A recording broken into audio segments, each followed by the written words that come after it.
morning. This is Mary Ellen Slater, Senior Business Editor for SmartBrief, and I'm here reporting live from the Milken Global Conference in Los Angeles.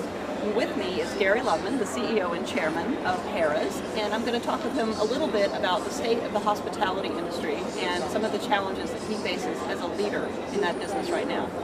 Thanks, Gary. Pleasure to be here. So tell me, hospitality is having a hard time right now. What is Harrah doing to stand out in this very competitive market? Well, we've tried to do really three things at the same time. The first is to make sure that our finances are in order, that our balance sheet is appropriately conservative so that we can participate in growth when it occurs.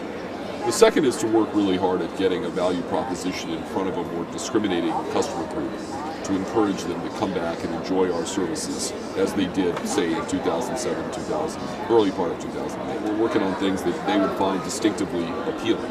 And there's been a lot of innovation in that area, and I think that's been really quite helpful. What are some of the things that you find that are appealing to people? Well, to get someone to make a visit, for example, to Atlantic City or to New Orleans, we have to offer them more. So for the first time, we are throwing big citywide events where we take all four of our properties.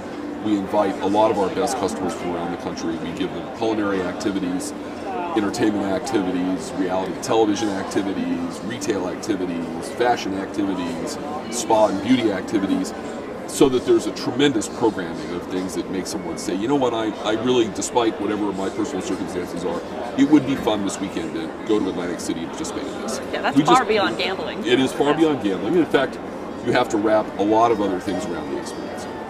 Well, as a leader of a large organization in this very competitive industry right now, what are some of the things that you do to keep your other senior executives moving? So it requires a tremendous injection of energy, and that comes from me, it comes from all of the colleagues with whom I work through the hierarchy, so that people who are going out on a shift today from 4 to midnight serving drinks or parking cars know what it is we're trying to accomplish in this 8-hour period.